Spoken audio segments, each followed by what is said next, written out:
Assalamualaikum warahmatullahi wabarakatuh. Kami dari kelompok 10 kelas kewarganegaraan G125 akan mempresentasikan hasil pekerjaan mind mapping kelompok kami. Perkenalkan, nama saya Fatarani Mazaya Agnia Putri dengan NPM 220820101171. Perkenalkan, nama saya Indah Anjeli Melisa Sitorus dengan NPM 220430101313. Perkenalkan, nama saya Diandra Divarini dengan nomor NPM 220820121052. Perkenalkan, nama saya Putri Intar Oktavia Payung dengan NPM 220820101159.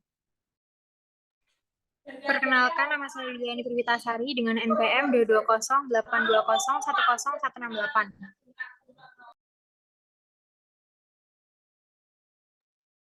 Di sini kami akan menjelaskan mind mapping berdasarkan pertanyaan-pertanyaan yang telah diajukan.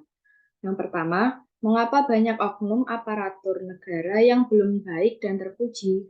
Jawabannya yaitu faktor utama dalam keterpurukan pelayanan publik di Indonesia adalah lemahnya etika sumber daya manusia, yaitu birokrat yang bertugas memberikan pelayanan kepada masyarakat. Nah, etika pelayanan publik itu harus berorientasi kepada kepentingan masyarakat berdasarkan transparansi dan akuntabilitas demi kepentingan masyarakat. Dan masalah utama pelayanan publik itu sebenarnya adalah meningkatkan kualitas pelayanan publik itu sendiri. Sehingga dengan adanya masalah tersebut, jika belum diatasi untuk kualitasnya sendiri, maka untuk mencapai oknum aparatur negara yang baik dan terpuji itu masih kurang maksimal. Selanjutnya nomor 2. Selanjutnya, pertanyaan nomor 2 yaitu, mengapa masih terjadi konflik dan kekerasan sosial yang bernuansa SARA, tawuran, dan melanggar HAM? Nah, masih terjadi konflik dan kekerasan sosial yang bernuansa SARA, tawuran, dan melanggar HAM karena ada banyak faktor yang mempengaruhinya, seperti yang pertama, perbedaan agama, ras, dan suku yang menjadi perbedaan identitas dan budaya yang seringkali menjadi alasan untuk memicu konflik.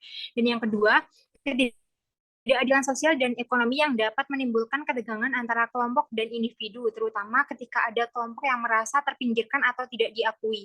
Yang ketiga, kurangnya penghargaan terhadap hak asasi manusia, baik itu hak sipil, politik, ekonomi, maupun sosial dan budaya. Ini dapat memicu kekerasan dan tindakan diskriminatif terhadap kelompok yang dianggap berbeda. Yang keempat, kurangnya pendidikan dan kesadaran tentang pluralisme dan toleransi, sehingga seringkali terjadi stereotip dan prasangka negatif terhadap kelompok tertentu. Yang kelima, adanya kelompok atau individu yang memanfaatkan situasi konflik untuk kepentingan pribadi atau kelompok seperti politik atau ekonomi. Nah, untuk mengatasi masalah konflik dan kekerasan sosial, diperlukan upaya yang komprehensif dan berkelanjutan dari semua pihak, termasuk pemerintah, masyarakat, dan individu. Hal ini meliputi penegakan hukum yang adil, pendidikan dan pelatihan tentang pluralisme dan toleransi, dan pembangunan sosial dan ekonomi yang inklusif. Selanjutnya, yang nomor 3 akan dibacakan oleh teman saya.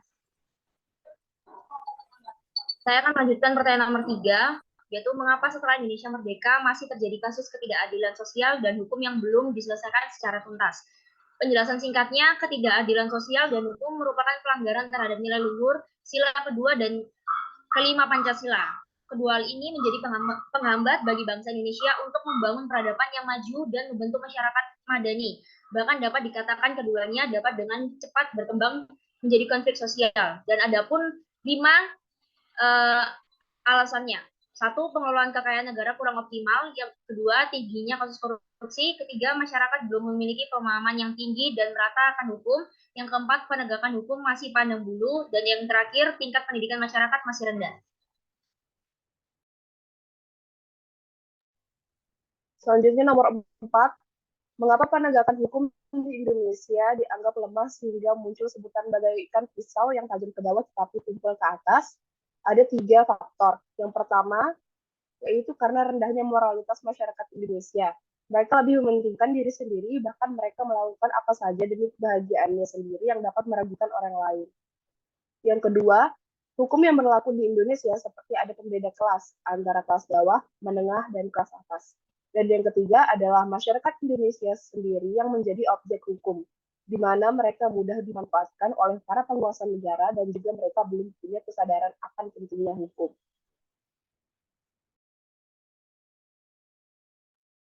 Pertanyaan terakhir, mengapa masih saja terdapat warga negara yang tidak patuh membayar pajak? Yang pertama, kurangnya edukasi. Di negara-negara berkembang, tingkat pendidikan masih rendah dan tidak ada pendidikan yang mengenai pajak. Untuk orang yang tidak berpendidikan, sulit untuk memahami pentingnya membayar pajak. Yang kedua, menganggap sepele. Banyak masyarakat yang masih menganggap sepele dalam hal membayar pajak. Mereka sering lupa padahal membayar pajak adalah kewajiban seluruh masyarakat. Yang ketiga, tarif pajak yang tinggi. Tarif pajak yang tinggi akan memberikan justifikasi kepada masyarakat untuk membayar pajak. Tarif pajak yang rendah belum tentu juga mendorong masyarakat untuk patuh membayar pajak, tetapi tarif yang tinggi jelas tidak kondusif untuk kepatuhan pajak. Yang terakhir, kurangnya pengawasan dan penegakan hukum. Pemerintah kurang tegas dalam memantau dan menegakkan peraturan wajib bayar pajak sehingga masyarakat masih mengabaikannya. Sekian presentasi dari kelompok kami. Mohon maaf apabila ada salah.